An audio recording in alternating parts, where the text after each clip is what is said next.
The New England Football Show presented by Mortgage Right. I'm your host, John Sarianides.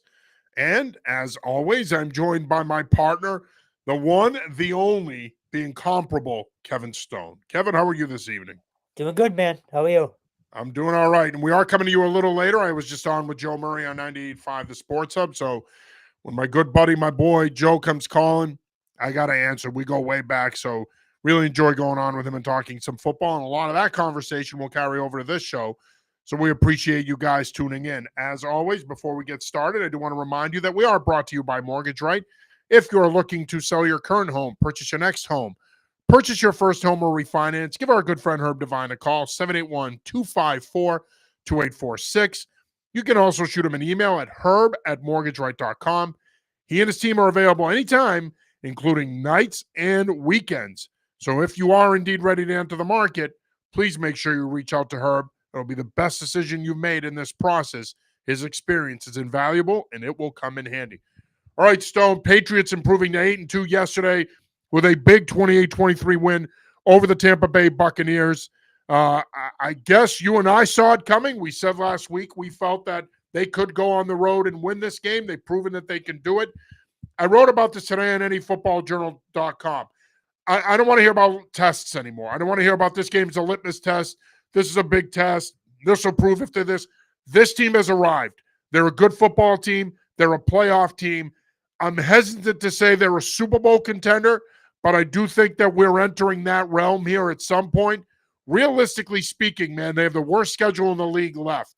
If they stay healthy, there's no reason at worst why this team doesn't go 13-4 and more than likely secure a top 2 seed in the AFC. I've been saying it to you and our good buddy John Lyons for, 3 weeks now?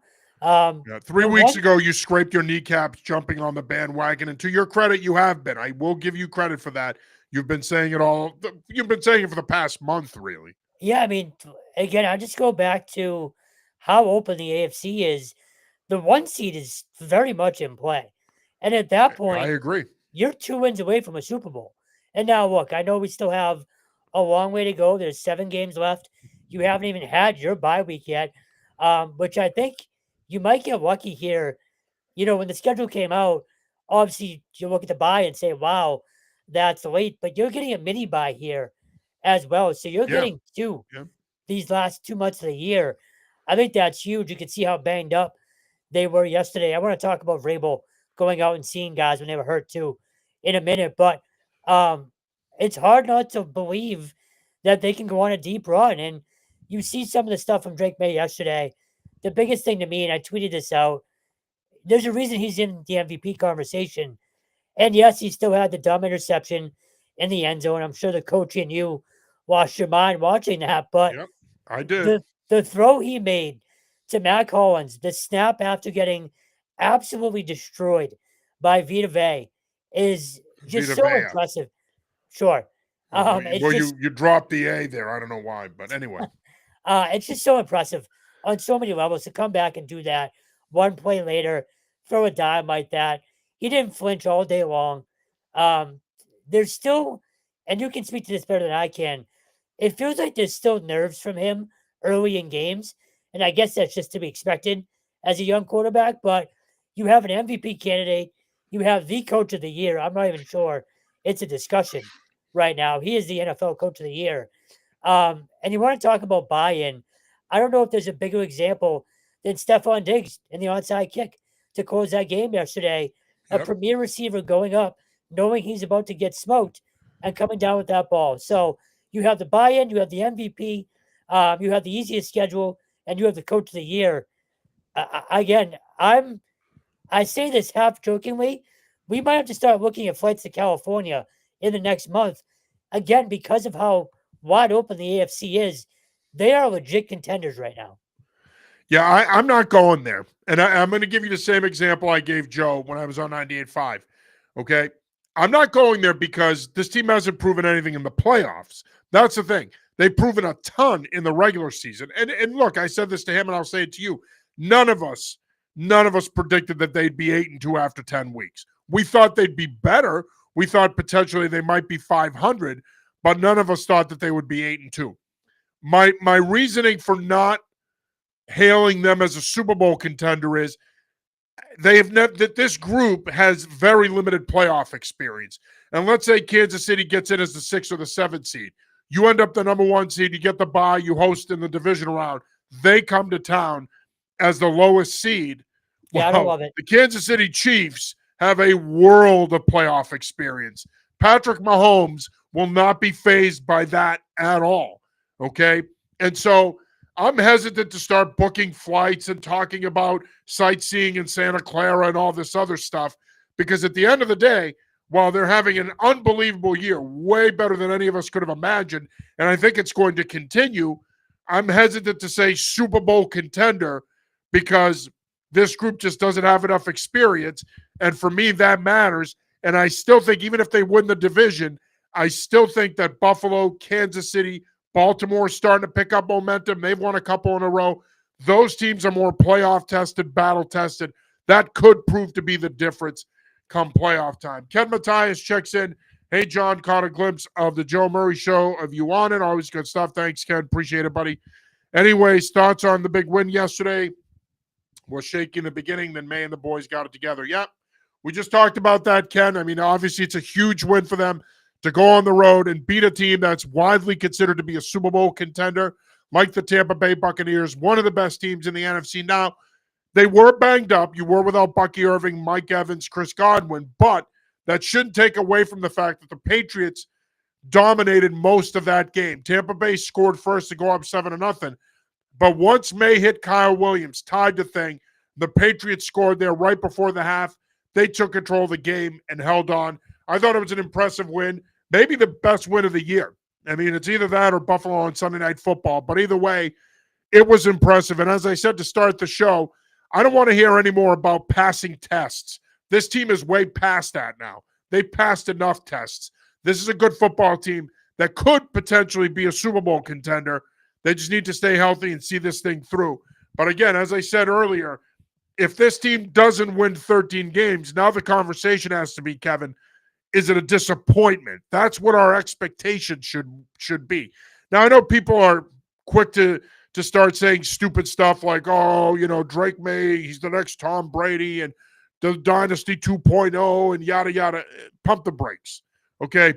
I'm going to give you one team name, Washington Commanders. They were this Patriots team a year ago. Look at them now. So the NFL is a fickle league. Everything can change in a heartbeat. So at the end of the day, let's enjoy it while it's happening, but let's also take it week to week here. I don't want to see unrealistic, I should say, expectations placed on this team. I want to ask you about the score before the half. One, have you ever told a quarterback to just go down? No. And waste? Okay. No. Do you think he did? Because I do. Yes, Okay. 100%. That was a Mike Vrabel stretch decision. They talked about it on the headset, and at the end of the day, I think they made the decision that they were going to roll the dice, give up the down, keep the clock running. I don't understand. I'm trying to think, did Tampa have any timeouts left in that situation? I'm not sure they did. I think one, maybe. I think they might have had one. They might have even had two. But the bottom line is, yes, I think he intentionally told May to go down. It worked out in the end. I think he would have gotten shish kebabbed on social media if it didn't work out. Which, funny enough, he said post-game, you know, the players maybe look good. But that's stuff you do in Madden. Like, that was kind of wild to see. But, again, it's an interesting coaching strategy. To be honest with you, I'm not sure I would have done it. I mean, I never coached at that level. So for me, I was a small college, high school coach, but sure. I've been a head coach. And in that situation, yeah, your natural instinct is you want to score there. You want to take the lead. Yeah, you don't want to necessarily have to play defense. But the reason he did it because he wanted to wind the clock down, not give him the possession. And now they're in a true double score situation, which they capitalized. They scored there at the end of the first half, get the first score of the second half, and that blew the game open. And that's the other reason I think they're contenders too, is just a guy like Kyle Williams and a guy like Travion Henderson, you know, people are starting to worry, will they bust? Well, there you go. There's your bust right there. You're getting contributions from everybody. And I know we were both on the Josh McDaniels train when he got hired. He's having a hell of a year right now. I thought yesterday was a great day for him again. Yep, absolutely. And I never thought that Henderson and Williams were going to be No, bust because it's way too early. But getting what but you got out of them yesterday, and we talked about this during the draft process, that the speed of this class was noticeable and it was going to make an impact at some point. Well, that point was yesterday. They made that impact yesterday. And I think, again, I go back to what I said in the spring, and I'll say it again now. Travion Henderson was going to take some time to get going, but once he got going, he was going to make a difference. Yesterday, to me, was that coming out game for him. He's going to be a difference maker moving forward here. Now, I'm not saying that once Ramondre Stevenson is healthy, he shouldn't regain his starter's job, but I don't think he has to. I think we're living in a time now, we have been for a while in the NFL, where you need two good backs to split carries in order for your running game to be effective. Travion Henderson could end up being the starter, and Stevenson could still have a big impact on this team. So that's not going to matter to me. But yesterday was 100% his coming out party. Rock joins the show. Thanks for checking in, Rock. Looked like perimeter runs were the only thing there yesterday, still trying to get out of Florida. Yeah, sorry to hear that, man. Although I'll be honest with you, Rock, it's not the worst thing in the world. I wouldn't mind being stuck in Florida. Beats being here, buddy. And you bring up a good point, Rock. The perimeter runs were their off tackle outside because Tampa Bay is so good at stopping the run in A gap and B gap. Stone's boy Vita Vea, not Vita Vea, did a great job yesterday of controlling A gap and B gap, and he made it really hard to run inside. The Patriots did make a concerted effort early on to run the football inside, but once they realized it was going to be hard to move him and Gaines, they made it a point to run off tackle and outside, and it proved to pay off as Travion Henderson had two long touchdown runs, a 55-yarder and a 69-yarder. Rock, thanks again for checking in, man. We appreciate it. Ken Matthias joins us again. How concerned are you guys at the running back position if Stevenson is out a third straight week and Jennings could be out? Well, I mean, Dearness Johnson's going to obviously see a bigger role. Henderson did get nicked up yesterday, but he's still your starter. You sign a third back. There are some veterans that are out there that you could potentially bring in. Guy like maybe a Zach Moss, but or you can poach someone off of someone's practice squad. You can get by. You can get by without Stevenson. I'd say you can get by without Stevenson going into your bye week. You can probably get by with him without him rather the next 3 weeks. But you want to have him back for the stretch run. You can get by without him against the Jets, the Bengals, and the Giants, but you definitely want to have him back for those last 4 games. Yeah, everybody probably got pretty worried yesterday when you see Travion go down the sideline like that. But he was walking around the locker room just fine today. So I think he'll be fine. And I'm with you. Don't rush Ramondre back. If you can keep doing what you're doing and have him ready to go for December and January, I'd much rather that. Yeah, I agree with you. Don't rush him back. There's no need to rush him back. Just as long as he's healthy for the stretch run in the playoffs, that's when you need the two of them, especially once the weather starts getting colder and it becomes a factor and you lean more on that running game. That's when you're going to lean on both of them. So I wouldn't rush him either. You can win these 3 games coming up without him. Yeah, and that's the other thing. You're now basically setting yourself up for, you don't want to look too far ahead, but if you do clinch something early on, you can start resting guys, which is wild to even talk about with this team, given the fact that, we had them at 9, maybe 10 wins if they were lucky. Now you're starting to look way ahead and sort of plan that stuff out too. It's crazy where they're at right now. Yeah, they're going to blow those expectations out the water, but the coach in me doesn't want to look ahead. Take it week to week. We don't need to look ahead. And I think there's a little too much of that going on, and I'm not trying to pour cold water on people's enthusiasm here, but it's a week-to-week league, right? Anything can happen on a week-to-week basis. So I wouldn't get too far ahead of myself with, talking about bye weeks and sitting guys and everything else. And you're still just past the halfway point of the season. So yeah. We do need to pump the brakes on that stuff. You still have 7 games to play. No, I was going to say that's fair. And just look what happened in 2021. You were 8-0. So I hear you. And look at Buffalo yesterday too. Look, I hear you, but I'm just saying they're now setting themselves up to be able to have those conversations potentially down the line. Yeah. And of course, the New York Jets come to town on Thursday night for Thursday Night Football on Prime TV. Jets have won 2 in a row. They beat the Cleveland Browns yesterday. They had the bye. Before that, they beat the Cincinnati Bengals. Of course, they made headlines last week for trading defensive tackle Quinnen Williams to the Dallas Cowboys and cornerback Sauce Gardner to the Indianapolis Colts. They got a boatload of first-round picks back for those two guys.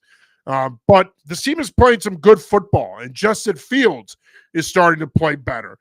Are you concerned that this could potentially be a trap game? They're 2-7. They've won a couple in a row. The roster's not very good, but they're buying into Aaron Glenn, and they're playing harder for him. And it is a rivalry game. The Patriots-Jets rivalry isn't what it used to be, but it's still a rivalry game. They would love nothing more than to continue their momentum by coming in here and snapping the Patriots' winning streak. So I'm not. I think they're going to win, and I think they're going to win by about 10, which means it's probably going to be closer than people think. The line's 11 and I a would half agree. right now, but I do worry about the slow starts, and especially on a Thursday night. It happened again yesterday, but then again, they figured it out. Like, realistically, they only gave up 16. I know Tampa finished with 23, but that was on that last, drive of the game when the game, for all intents and purposes, was over. So, no, I don't think it's a trap game. And I do think the coaching staff has a lot to do with that. They are not going to let these guys just sort of go through the motions this week. Although you can't really do much. They talked about it today. It's going to be a walkthrough basically type of week, as it should be. But no, I can't see them losing this game now with the momentum they have right now. But I do think the Jets will make it a little interesting in that first half. Patriots pull away in the second. Yeah, I agree with you. I think the Jets will keep it interesting. I think they're going to come to play. I think they'll make some plays. Remember, the short week is a little bit of a neutralizer as well. So it does tend to affect teams that are the favorite, that are at home, just as much as it'll affect the other team. So I do think that tends to favor the underdog or the visiting team a little bit more. It gives them a little bit more of a chance. So I do think the Jets will hang around for a little bit, but ultimately the Patriots are the better football team. And I think that'll prove to be the difference. And I think they'll take care of business probably by 10 or 14 points. Could be 7-10, but I think they win by a couple of scores. Rock checks back in. These two safeties unsung. Hawk way better than I anticipated. Safeties have been terrific. Look, at the beginning of the year, Patriots made the decision to move on from Jabril Peppers. That raised some eyebrows around here. It's proven to be the right decision up until this point. They trade Kyle Duggar a couple of weeks ago. That's proven to be a good decision. You're a little thin there. They can't afford injuries. But Craig Woodson, I think, has been terrific, to Kevin's point earlier about this rookie class. And Jalen Hawkins, to your point, Rock, I think he's been exceptional, Kevin. I think he's been one of their best defensive players. He gives them something they haven't had in a long time since Stephen McCourty, a true free safety with range that can play over the top and close. I think he fits their scheme well. I think Hawkins and Woodson fit their scheme well because they can be those 3x3 safeties, but they can also play over the top, something that this team has struggled with in recent years coverage-wise. I think both of them have been terrific, especially Hawkins. Yeah, it's funny. Woodson was really the guy that got all the attention in training camp, right? Like, Hawkins sort of came out of nowhere, but yeah, they've both been huge. And it's funny, you mentioned Peppers, obviously they got rid of Duggar, and all the talk throughout camp has been, well, how will their communication be? Communication's been excellent, it feels like. Like, their defense has been solid, particularly in the run game. I know they got a little bit gashed yesterday, but even the secondary is playing well in the run game. And I think that's a tribute to Hawkins and Woodson and really everybody back there. So, yeah, to Rock's point, they unsung is a good word for both of them. Yeah, absolutely. Because, again, I think that became a position of question marks after they released Peppers, after they traded Duggar even 2 weeks ago. There's still people saying, I don't know if I would have traded him. You need that depth. Have these guys proven enough that they could be the starters there for the remainder of the season? What are they going to do if they don't match up well? There were some question marks there for sure. And I think both Hawkins and Woodson have proven that they are more than capable of being starting safeties in this league and being productive players that can make plays at all three levels. You are watching / listening to the New England Football Show presented by Mortgage Right. I'm your host, John Sarianides. As always, I'm joined by Kevin Stone. We do want to remind you that if you are in the market to sell your current home, purchase your next home, purchase your first home, or refinance, give Herb Devine a call, 781-254-2846. You can also shoot him an email at herb@mortgageright.com. He and his team are available anytime, including nights and weekends. All right, Stone, do you want to talk some Red Bandana game, or are you trying to flush it out of your system? No, let's go. That was ugly, and that's putting it mildly. I've got a lot to say. But we're going to start with the game, and then we're going to get into my weekend. It was an interesting weekend with the Boston College football faithful. Let's start with the game, though. The game was ugly. And, look, a lot was made last week about what happened last Tuesday. You were there, of course, for the exchange between Bill O'Brien and Mike Gualtieri, and that grabbed national headlines, really. It was overblown, overdone. Certainly Mike and others, our good buddy Trevor Haas, they got a little bit of a boost from a social media perspective. All of a sudden now people are printing T-shirts that say, "What's up, Trevor?" and everything else. So it was a fun time for them. But the reality is, in that press conference, Bill O'Brien did say that his football team would be ready to play a game on Saturday. They weren't. SMU did not play well at the beginning of that game. They allowed them to hang around, but this Boston College football team is playing so poorly right now that they couldn't capitalize on it, and they ended up getting blown out 45-13. The staff cost them the game early on. I would have taken the field goals both times, at least one of them. At the very least, you cut it to... Especially when you consider how good Luca Lombardo has been for them this year. He's literally perfect. I believe he's 13 of 13 now on the year. So that was sort of alarming right away. It's, Bill O'Brien continues to say, "I'm not doing a good job." Well, right there, that's the staff costing the players, not the other way around. Look, we've been on the same page when it comes to Bill O'Brien. I think firing him would be dumb. I don't think you can do any better with him or than him right now, especially in this hiring cycle with some of the jobs that are open. Having said that, this was the first time where I felt like you can make an argument for a move. And I say that because it was the Red Bandana game. You were there. That can't look like that. It can't feel like that in that building. For what that game represents and what it means to the school and to Wells Crowther and his family who was there having to watch that, that's embarrassing. That it can't happen. And I know it's on the players as well to show up and put forth the effort. The defense did early on. Again, if the coaches take field goals twice, you're in that game at halftime. SMU still left you in that game at halftime without taking the points. But that was embarrassing.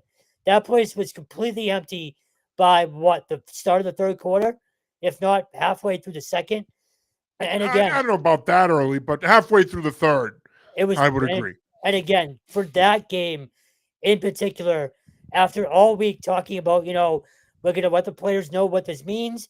They showed them the Sports Center video, which we've all seen, dozens and dozens of times by now.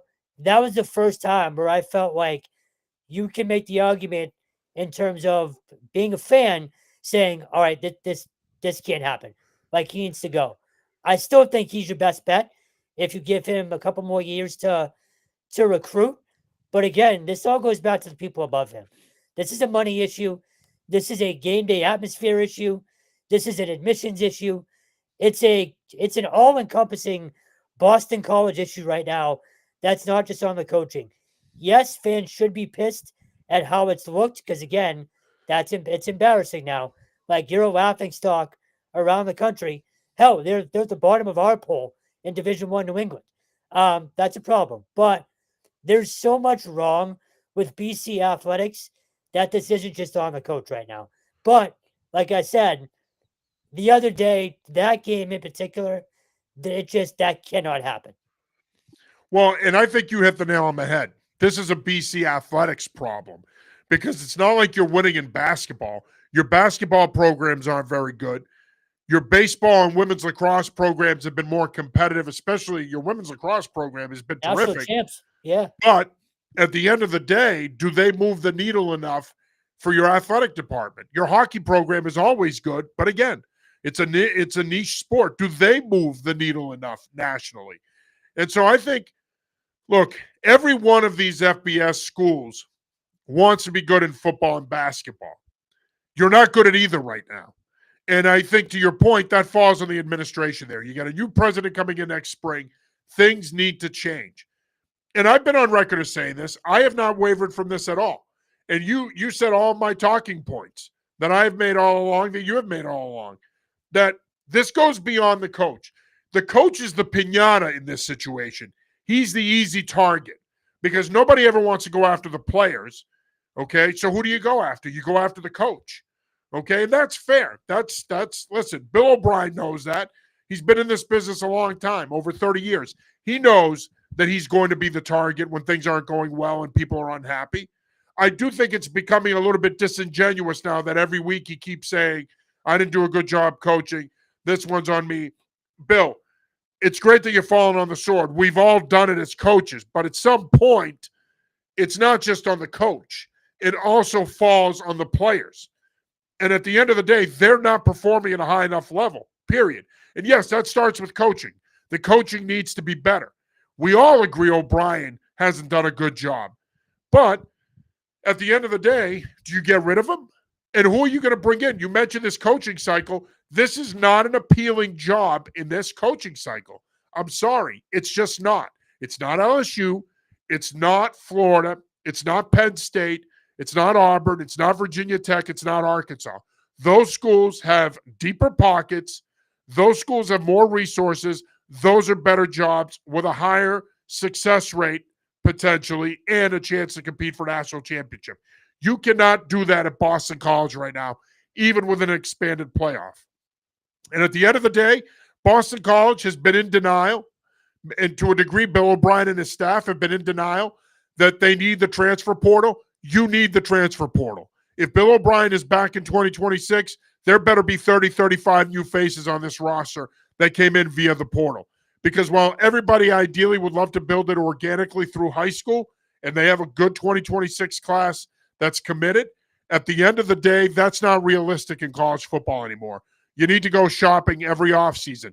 This is the NFL light, okay? You need to go out and pay for talent and bring it in.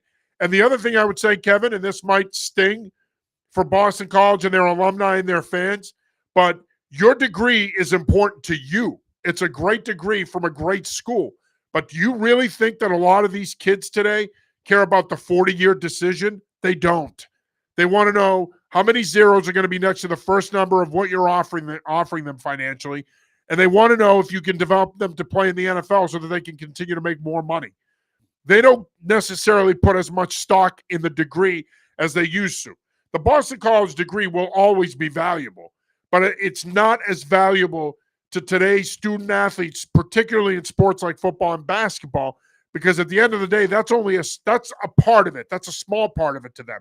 To them, it's about how much you're going to pay them and how much you're going to prepare them to play at the next level. That's what they ultimately care about. And Boston College right now is losing on both of those fronts. You're not winning games. You can't pay quality talent to come here. And when you're losing, you're not developing them. So they're not doing that. And that's your number one job as a program now when it comes to recruiting and attracting players to your school. And I think I'm going to use a Dan Shaughnessy quote here. Dan Shaughnessy said this about Boston College years ago. He said, Monday through Friday, BC wants to be Harvard, and on Saturdays, they want to be Texas. It doesn't work that way. You're either going to be an academic school with strong athletics that invests in athletics, or you're going to be an academic school that plays sports. End of story. Pick one. You can't be both. You got to be one or the other. And I think at the end of the day, they need to figure it out there. Because right now, whatever they're doing from the top down isn't working. I think the game day atmosphere in the stadium is a huge problem too.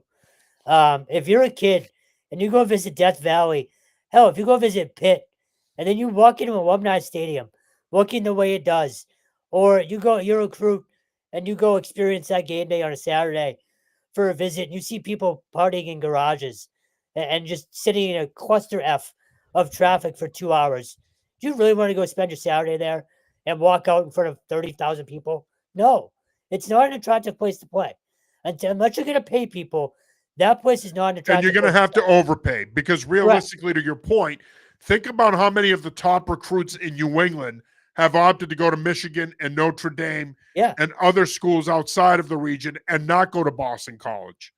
Forget about New England, Massachusetts.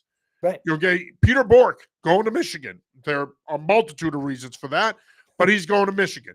Think about all of Carter Gooden, Tabor Academy. You've offered him. He Hell, committed to UCLA, decommitted after the coaching change. Now he's still out there. Can you land him? look I at mean, Henry there's so Hasselbeck. many guys that are in Massachusetts alone. Forget about New England. In Massachusetts alone that you're not getting. And I don't think it's that you're not getting them because they don't think they're going to be coached well or they're not going to fit your schemes. I think to your point, it's the allure of playing at a bigger program in front of more people and getting more of an opportunity to play for a national championship and more exposure. I think that's literally what it comes down to. And oh, by the way, they pay better at those places. Well, And again, Boston College is fighting an uphill battle, Kevin. This new world order that we're living in with college football and college sports, it doesn't fit. And I know people are going to point to Vanderbilt and saying, well, Vanderbilt is winning, and Stanford has won, and Northwestern has won, and we've spent more money on players than some of the teams we've lost to. All fair points. But at the end of the day, you're not winning right now, and you are in the same boat as those programs. Some of those programs have more resources than you, and that's the difference. yeah, and just to your point about the local recruits, look at Henry Hasselbeck. That's a legacy that didn't want to go there. And he could have probably started at that point. So, and by the way, you and I will be painted by some of these dopes that I was battling with yesterday.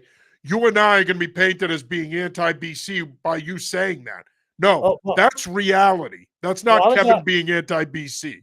I was already being told how to do my job on Saturday for not pushing Bill harder post-game. So believe me. Well, I had to listen to that yesterday anyway because apparently all you do is ask high school questions and all you do is talk about high school players and that stuff. You don't ask hard-hitting questions, Kevin.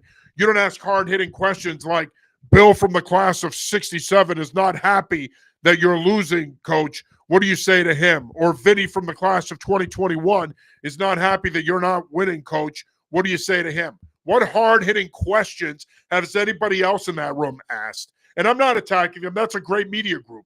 They're great people that cover this team. From Trevor to Rich Thompson to Graham to Brett to Mac, all those guys do a great job. This isn't an attack on them. But the bottom line is, what do you want us to ask? What do you want us to ask? What do you want those guys to ask? The team sucks. They're underperforming. The coach hasn't done a good job by his own admission. What more needs to be said? I don't know what these simpletons want. And then they get personal about it, right? Then it becomes an attack on me physically, an attack on New England Football Journal. Why? Because we're not in there asking your stupid ass questions that are being regurgitated on a week-to-week basis, or that we should be regurgitating them on a week-to-week basis. Give me a break. Give me and for what it's worth, and you will agree with me on this, you talk about the place being empty in the second half. Where are some of these ass clowns? Are they in the stands? Are they investing their money into this football program and this athletic department to help make it better? No, they're not. They're just sitting on social media saying stupid shit. They're not saying anything or doing anything productive for Boston College football or Boston College athletics. I don't have a BC degree, but I love that football program. I've been around that football program for almost 30 years. I've had a lot of relationships with coaches on different staffs there through the years. I care about BC. I want BC to be good at football.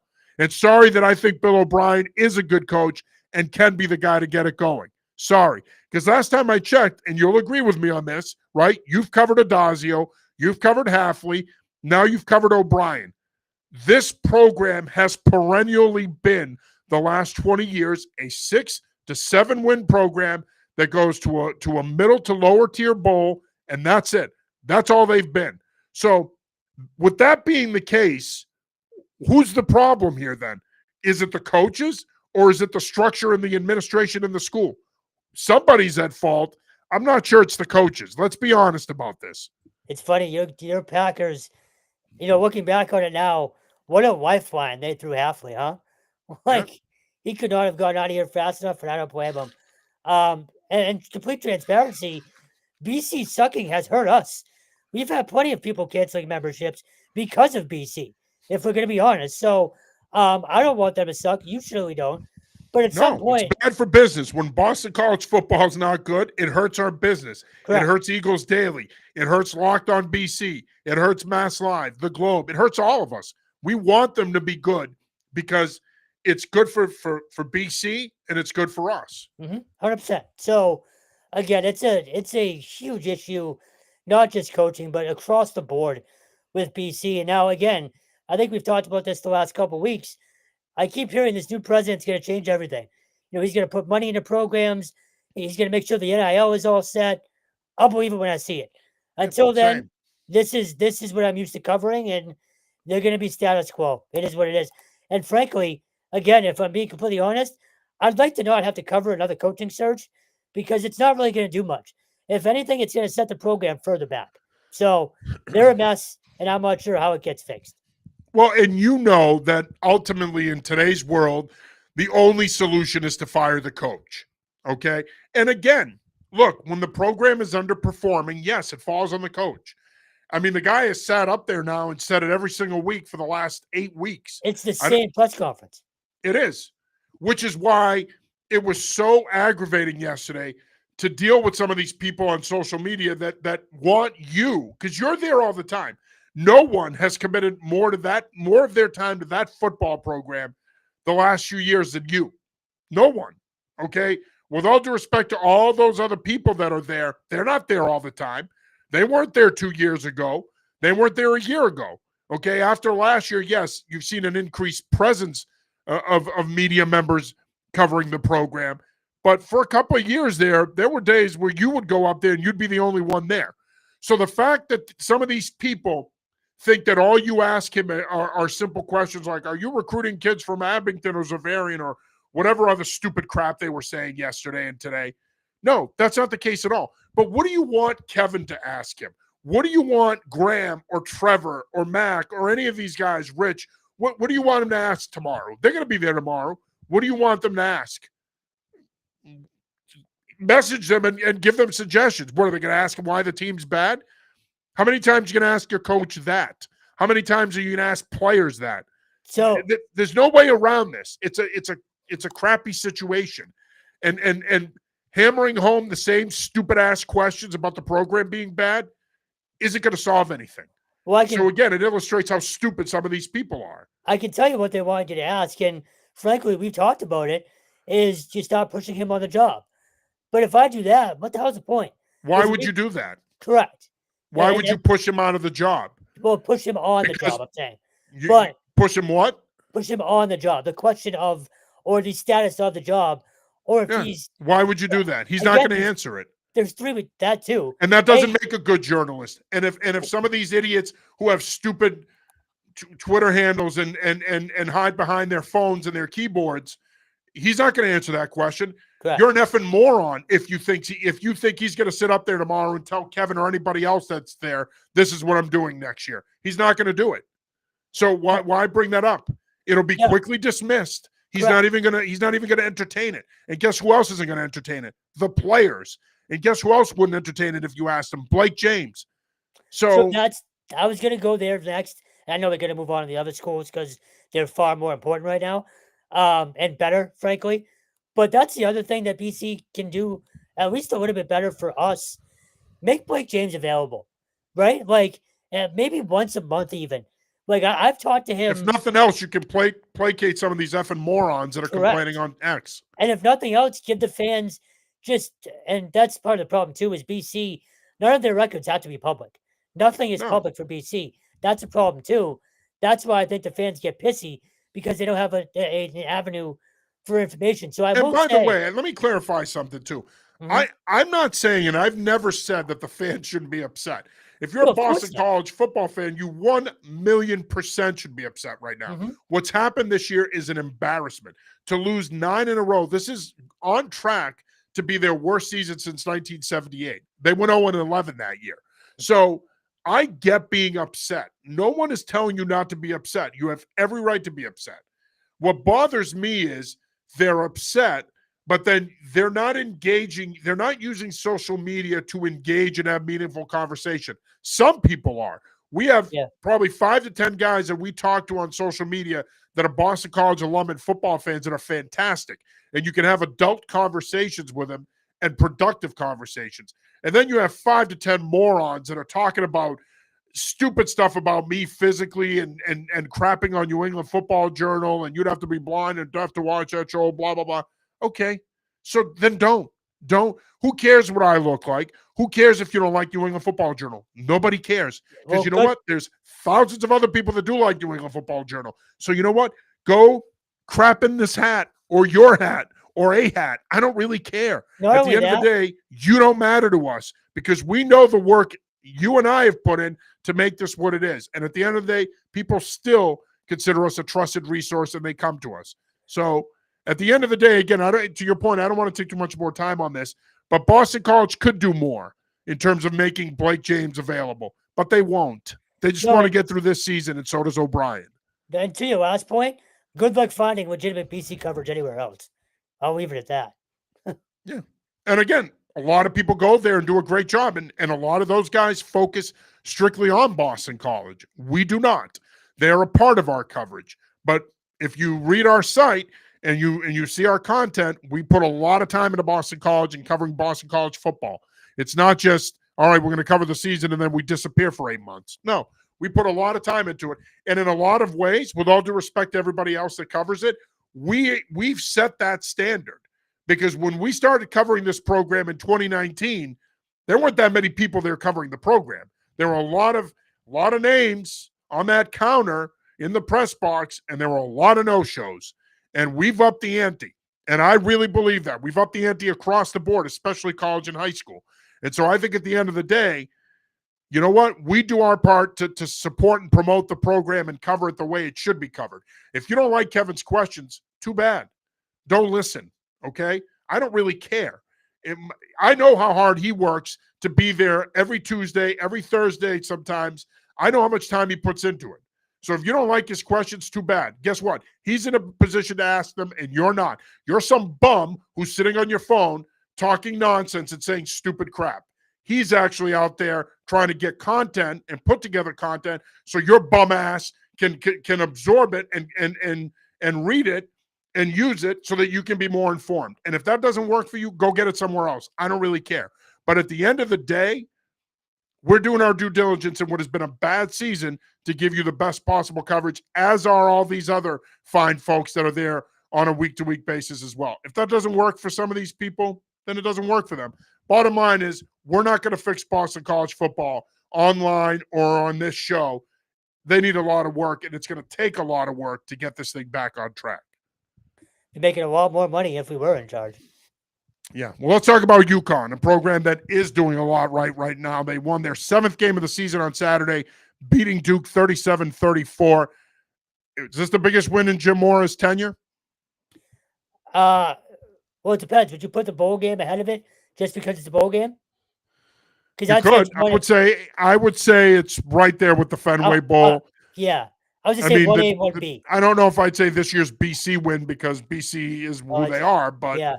It's a top 3 win in its 4 years in stores. Yeah, I'd say 1A, 1B, but it's not only that. It's everything that we just talked about BC, but opposite. There was 38,000 people there last week. Yep. I think there was the biggest crowd since 2013, if I'm not mistaken. You saw them still in the field. You saw all the post-game pictures and just a celebration. Like, he's restored what that program was. There's now pride in that program again, which I'm not sure exists at BC right now. What he's done in 4 years, remember that UMass game 4 years ago, people wanted it on ESPN just to mock both of those teams, if you remember that discussion. They were the laughingstock of college football. I tweeted this after the game the other day. Put them in a conference. If you're a conference right now and you need another member, you should want them. 100%. 100%. And not only that, we talked about this last week, they need to extend more ASAP because he's going to start getting more and more phone calls if he's not already. I don't think he'd field them until after the year, especially considering they're going to another bowl and have a chance to win 9, maybe even 10 games this year. But what he's done is remarkable with that program. He's done everything, again, that BC fans want them to do when it's with But NIL. there's And such a big difference right now between those two programs. They're not very even in the true. same stratosphere. Yeah. Quite frankly, they shouldn't even be in the same conversation. Okay, you're talking about a UConn program. First of all, they're a state school. Their Well, admissions process is and different. basketball Second helps of too. all, second of all, Yeah. basketball, it's the premier basketball program in the country. You've got the arguably the best men's and women's basketball programs in the country. Mhm. They bring in huge revenue, both in terms of ticket sales and advertising dollars and TV money. Okay. They're not even in the same boat. UConn's athletic department, all four of their major sports programs are good: football, basketball, hockey, baseball. They're all good. So it's not even comparable. They're not even in the same stratosphere. You can't even have the conversation. And some of these BC people can sit there and have this highfalutin, holier than thou attitude. Okay. It doesn't matter what they think, because UConn is here and BC is here right now. And that's a fact. If you're So, basing it on the success of the athletic departments, they're not even in the same stratosphere. no, so you're 100% right. And I wasn't necessarily trying to compare them, No, I know but you weren't, but but I they will. I'll no, I do it know. for you. They're not in the same boat. But but UConn has restored that, like I said, that pride that BC fans want that program to have. And Well, more is yes, and the difference is their fan base is loyal and supportive, and they put their money where their mouth is. correct. That fan base can be a learning experience for the Boston College fan base. That's how you do it right. That's how you get your big donors to support you. That's how you get your fan bases to support you. That's how you rally the troops to support you and support NIL and everything else. They've Yeah. done it right. Some of these other schools need to take a page from their playbook. Yeah, no, what Jim Moore has done is remarkable. And there's one kid who, frankly, should be getting talked about more around the country, and it's Joe Fagnano. I think it's 25 touchdowns and no picks at this point. 25 touchdown passes, 2,800 yards passing, It's no insane. interceptions. He has been unbelievable. He's now on the Davey O'Brien watch list. He'll probably end up a Davey O'Brien finalist. Obviously, he's not going to end up in the Heisman conversation, but I've said this all season. I think he's really helped himself in terms of potentially playing on Sundays. He's gone from a guy that probably would have been a rookie minicamp invite to now potentially being an undrafted free agent that gets a bunch of money to sign somewhere, or he may even get drafted late in day 3. He's really helped his draft stock, but he's also helped his profile. And I think people are starting to notice how good he is nationally, though. He's starting to get a lot of attention, as is Byron Parham, who's got 10.5 sacks, and he's been one of the best defensive players in the country. He's starting to get a lot of attention as well. And by the way, both of those guys were brought in via the portal. So there you go. And Skylar Bell deserves to huge. He to would get be on the other that guy I would put on that list. And Yeah, he I turned mean, down a big-time bag from Michigan to stay at UConn, which speaks to the job that Mora has done establishing a culture there. yeah, like, and I'm lucky enough to vote for the Boynikov Award. I had to just submit a semifinalist ballot. He's the first name I put down. His numbers are incredible right now. So, well, again, just not only what they're doing And on the Gordy Samus, offensive coordinator, tremendous job. yeah, He's done a great job the last 2 years. He's and one of that's the best assistant coaches in the country. Another guy that doesn't get enough attention. and that's a credit to Moore for sticking with them as Yeah. well. So, again, everything they're doing right now is, I don't want to say perfect, but they're pressing all the right buttons. You're 7-3. You have a chance to finish 9-3 in the regular season and win a 10th game in whatever bowl they end up in. Whatever they're doing on the field is great, but this is huge for recruiting. You're becoming a destination now, at least for a lot of Northeast kids. You know, those Jersey kids, those New York kids, Pennsylvania, wherever it might be. You want to go play for Jim Mora and UConn. The only problem they have is they got to get in a conference, and this obviously helps. But And that's the advantage that Boston College has. Yeah. They're in a conference. yeah, And that's why that investment in athletics, it has to be doubled and tripled, because there's no excuse for a great institution like Boston College not to be good at football and basketball especially. You're already great in hockey. Your baseball program's had some success. Your women's lacrosse program is the standard in the sport.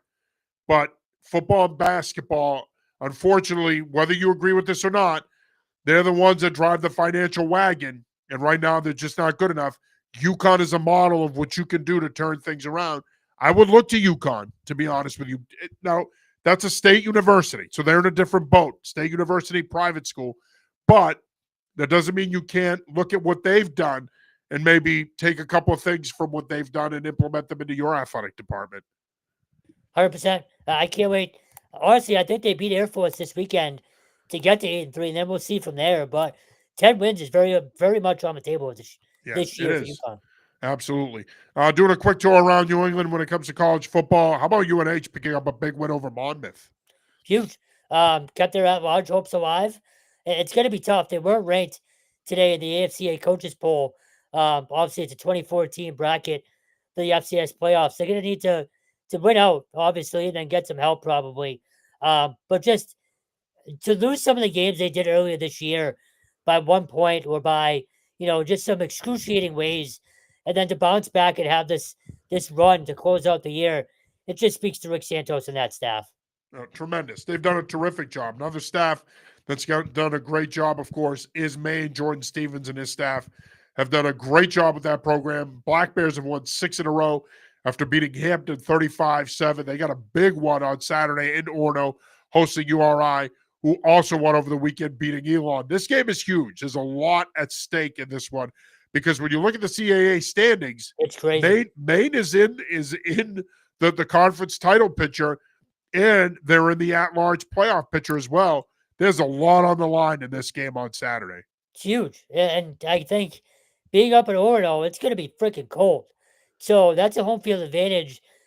It's, it's not North Dakota or Montana, that kind of weather, but that's a legitimate advantage up there this time of year. So, look, I think URI is still the best team in the CAA. I think that offense is legit. It has been all year. Devin Farrow and the rest of that offense, Marquise Buchanan, all of them, they're really hard to stop. There's a reason that I think they're 12th in the country. No, 8th in the country this week. So I do think URI goes up there and stays on top of the CAA. But, man, what Jordan Stevens has done, considering how they started at 0-4, to rattle off 6 straight, that program is all the way back. Yeah, absolutely. By the way, weather forecast for Orono on Saturday. I'm trying to say that 5 times. Orono. Weather forecast for Orono on Saturday, 39 degrees, sun and clouds. Although not bad. Some snowflakes there.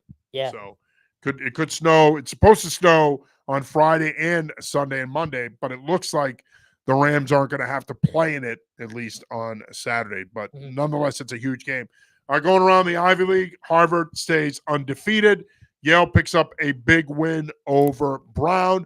Dartmouth gets back on track, but we're heading towards a collision between Harvard and Yale next weekend down in New Haven. Tons on the line here. The potential is there for a winner-take-all, both Ivy League title and FCS playoff berth. There's a shot Harvard clinches this week, though. Harvard wins and Yale loses. They get the automatic bid.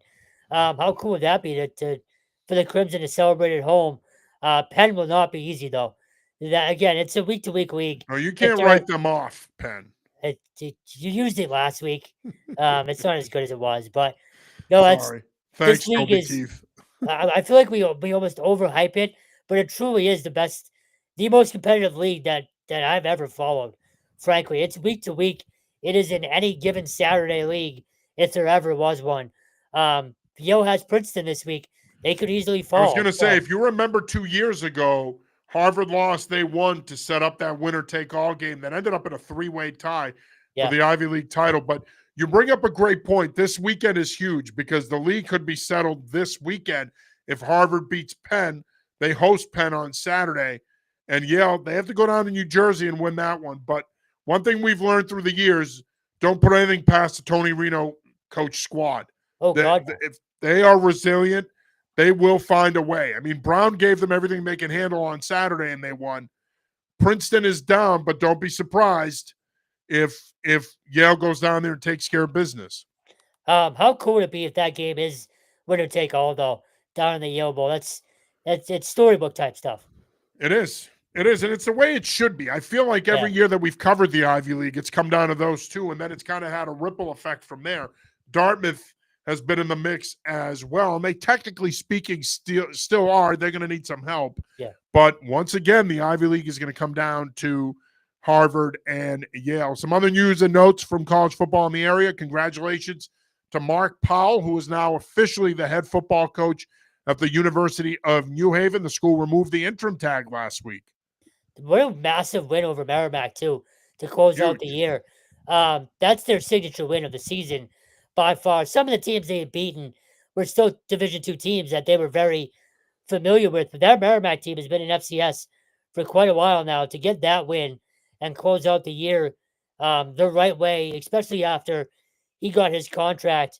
We've said this a bunch, but that jump from D2 to D1, it doesn't look like New Haven made it look very often. They No, made but it look Stonehill did this in their first year as well. I'm not taking true. anything away from New Haven because So it's that's been a fair. terrific season. But Stonehill did well their first year as well. But to your point, New Haven at times made it look easy, and it's not easy, especially when you consider that they made that announcement after spring ball. So they only really had 3 months to get a roster together, get a staff together, get a schedule together, and make it work. Kudos to the administration there and to Coach Powell as well. 100%. Yeah, no, and it's huge, and it's hard to believe that their season is over. They're done. Again, final game of the season for them was this past weekend. So the Chargers are done. They're on to their off season, and then eventually to spring ball. CCSU looks like they're on the doorstep of clinching the NEC. Big win over Stonehill, but they look like they're in the driver's seat here to win it again and earn an FCS playoff berth. It's funny. We talked last year about them kind of coming out of nowhere and Adam Lechtenberg and the job he did. The target was on their back all year, and they're still 5-0 in the NEC. That's been a hell of a year. Elijah Howard is just a beast on the ground. He's almost impossible to stop. And Brady Olson really came into his own at quarterback for them. I think sort of the development of those two guys has let them become just about repeat champions. I think they clinched at least a share last They clinched week. right, at least a share. If they beat Duquesne, they're at Duquesne on Saturday. Or If they beat Mercyhurst. Duquesne, or Mercyhurst right, next week. right. If they beat Duquesne, then they win it outright. But Yep. yeah, no, I mean, Coach Lechtenberg has done a tremendous job with that program. Guy that's been a proven coach for a long time. He had coached at CCSU before, so he knew what the landscape was like.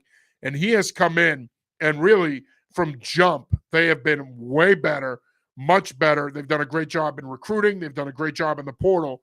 And CCSU is back now. And the other thing is they play big games. They schedule up. So the profile of the program has gone up as well in recent years. All right, let's shift gears here now and talk a little bit of high school football before we wrap it up. We're on to round 2 of the playoffs in Massachusetts, New Hampshire, Rhode Island. Connecticut is still in their regular season. Vermont, championship games this weekend. It's hard to believe. Maine, you're going to have a couple of championship games this weekend, but they're in round 3 of their playoffs. Looking at Massachusetts, some intriguing matchups in the MIAA playoffs in Division I. You got Springfield Central and Lowell. You got Zavarian and Andover. You got St. John's Prep. They won last week, beating Framingham. They have Leominster. That's going to be a great quarterback matchup there. Vargas, Lopez. Division I playoffs look like they are stacked. Yeah, I mean, I'm going to be at Central Catholic Natick in a rematch of last year this weekend. That's another huge one. Your game, Mansfield and King Philip. That's a massive Hockenbach League matchup. First time we're playing them in 4 years, a rekindling of the rivalry. Why is that? Is that just how the schedule worked? Well, they went down to the Davenport. They were Division III. It's an old school rivalry. I'm going to leave it at that. I'm going to leave it at that. That's fair. No, it's a good old school rivalry. That's all. It is. It's awesome. We're excited about it. Anytime you get a chance to go up against one of the greatest high school coaches in the history of the state, Mike Redding, in that program, you're fortunate because it's going to be competition at its highest level. You mentioned that quarterback matchup with Vargas and Lopez. That's probably the marquee event of the weekend, I would say, aside from the knapsack bowls, which we'll obviously get to in a minute. But Weston LaSalle down in Rhode Island as well. We'll have our Charlie Adams there. I believe it's their state semifinals, correct? Yeah. So, and you're going to get a rematch of North Kingstown Bishop Hendricken as well. Yeah. So, again, we always say it, but this is a really fun time of year for all of us. These matchups this weekend, really in all You 8 got some really divisions. good ones in Division 2 as well. Winchester LS. Yeah, it's going to be That's going to be awesome. a really good matchup. Burlington Duxbury is another good one, too. Burlington Duxbury in Division 4 Yep. is going to be another good matchup. Situate Walpole. Division 3, you have some other good matchups as well. Barnstable, North Attleboro. There's a bunch. There's a bunch. Yeah. You go down the line, Division 6, Fairhaven, Stoneham. It's going to be a great matchup. So a lot of great games this week. Now you're going to start to see those matchups of heavyweights versus heavyweights. It's going to be across the board here the next 2 weeks in Massachusetts and in Rhode Island and in New Hampshire now, where you're going to start to get those games as well. And as I mentioned, of course, state title games in Vermont. Hartford getting upset this weekend, huge up there. They're not going to be playing for a Division II state title. And then in Division I, St. Johnsbury, Middlebury, that's going to be a great matchup in the Division I state title game in Vermont. Two programs that were consistent throughout the year and proved that they were the best programs and they've gotten there. That should be a great game as well. So lots of great high school football this weekend, and I would encourage you to get out there and enjoy the games. Support these kids, support the program, support your community. It means a lot to the coaches and the kids. It really does, I promise you. A big crowd at these playoff games gets the kids going. It gets them excited. It's good for them. It's good for the school. It's good for the community. Rock checks back in. Boyle has done a great job at Lowell. Rock, I couldn't agree with you more, brother. Scott Boyle is the right guy for that program. Lowell has always been a sleeping giant program. He's the right guy for that program. He knows how to push the right buttons. He knows how to get the kids going. They're coming off a big win over Methuen. He was named Patriots Coach of the Week today. Big game on Friday night at Springfield Central. Believe we're going to be there for that one, right? Yep. So that's a huge game. And if I'm Springfield Central, 28-15 win over Taunton, Bill Watson, I'm sure he and Coach Brower and the staff sat down with the boys, and they're going to get him back on track. But that's going to be one of the sneaky better games of the weekend. This Lowell team is more than good enough to go out there and hang with Springfield Central. Yeah, it's funny when we were talking about, which games we would be at. We hadn't really landed on that one. And then it was sort of well, wait a minute. Why wouldn't we cover that game? So that's going to be an awesome one. And just the Knapsack Bowls, too. Like, there's so I was going to wrap up with that. The Knapsack Bowls are this weekend as well. Some intriguing matchups there. I love the Brunswick-Milton Academy matchup. Yep. That's going to be fascinating.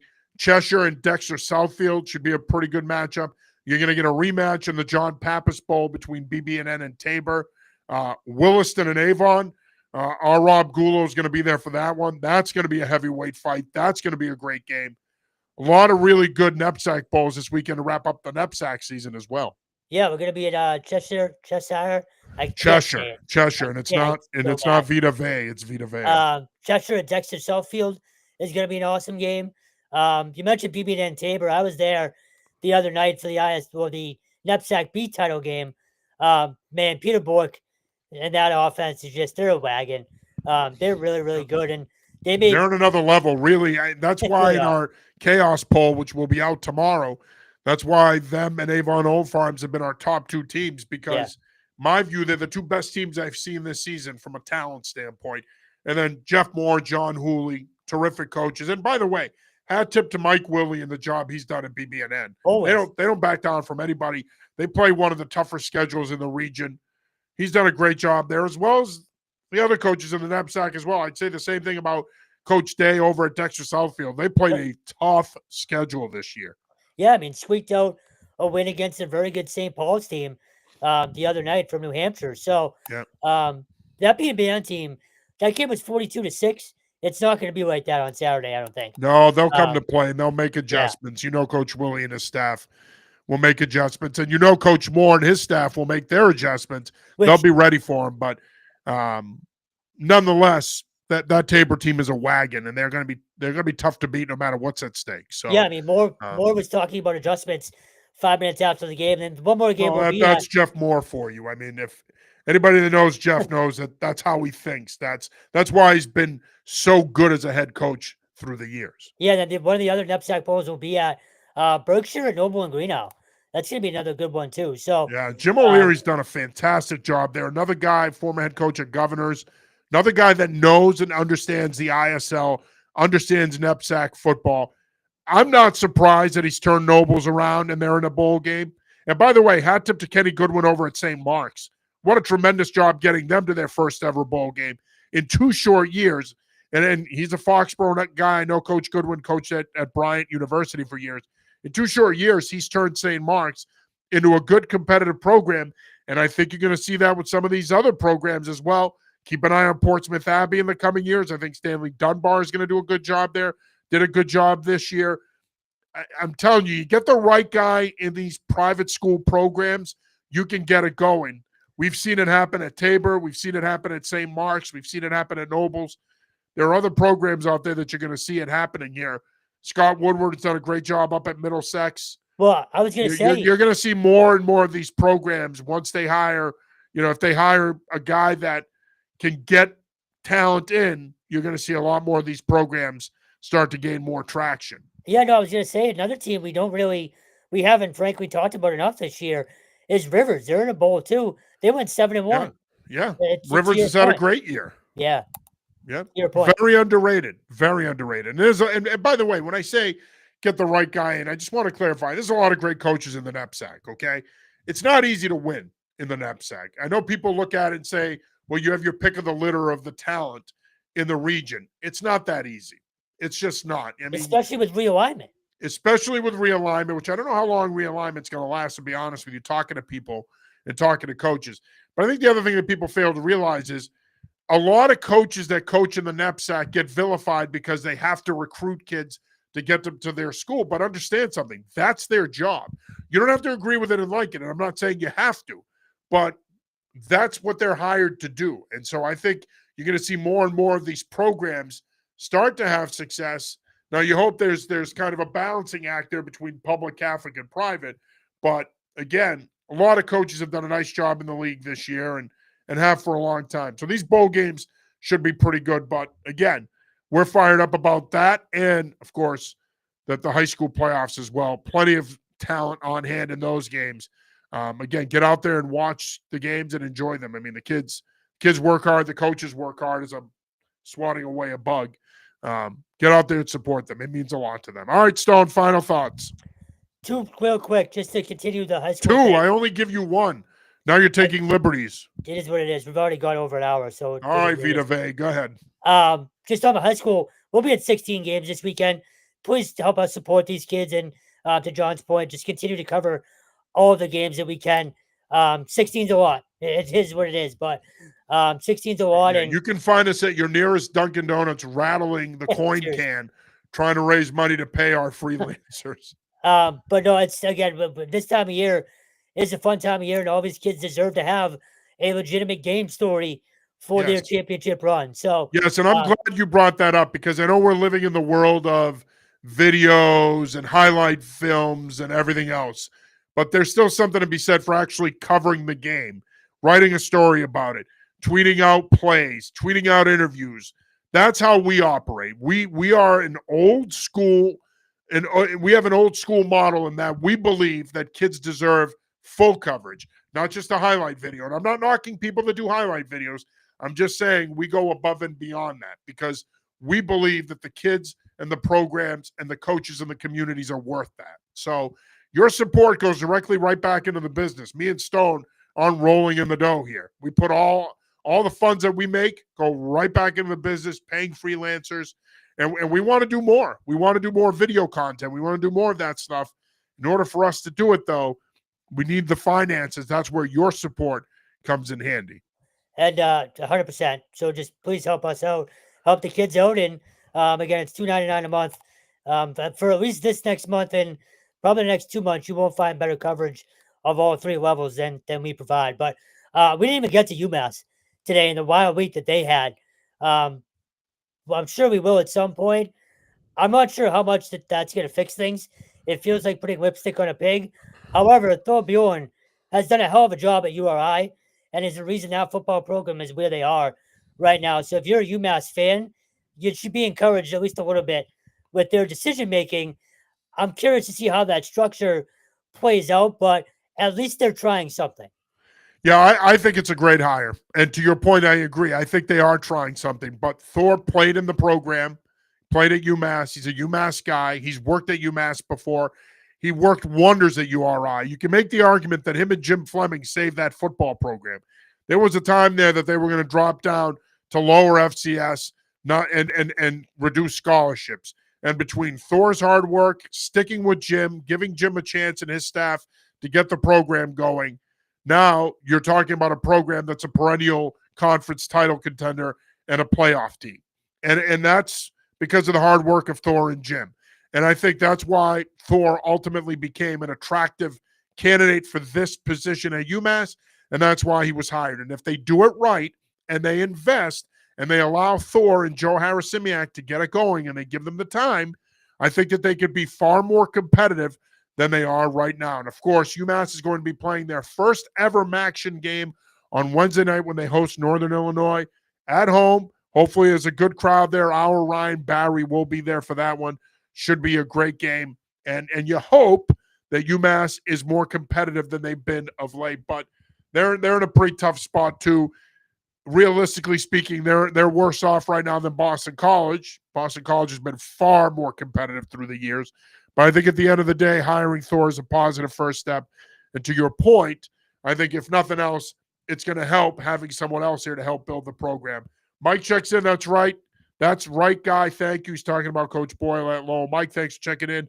We appreciate it. I normally don't have a final thought, but I will have a quick one here. We talked about Boston College earlier and my interactions online yesterday with some members of the Boston College football community and some fans of the program. I will say this. I love football. We love football. We love what we do. At the end of the day, I will gladly talk Boston College football with anybody on social media. But I want to have adult conversations. If you're going to come at me or Kevin or anybody affiliated with our website and start attacking us personally or attacking us professionally or claiming we're not doing our jobs or our website sucks or this or that, you're going to get blocked. Plain and simple. We're not here to waste time with people that don't want to have adult football conversations. Brett from Eagles Daily and I got into it yesterday. But guess what? We quickly grew up, we became adults, and we had adult conversation. And I enjoyed going back and forth with Brett, talking about Boston College and how the program can be fixed. That's productive conversation between two adults, not making fun of my size or New England Football Journal or Kevin's questions or anything else. You want to do those things? You're entitled to say and do whatever you want. You live in a free country. Just know I don't suffer fools. We don't suffer fools. You'll be blocked. If you want to have an adult conversation, we'll be more than glad to have it with you. Feel free to reach out anytime. All right. That'll do it for this week's episode of the New England Football Show. For Kevin Stone, I'm John Sarianides. Until next week, get out there and enjoy the games. As always, peace. See ya.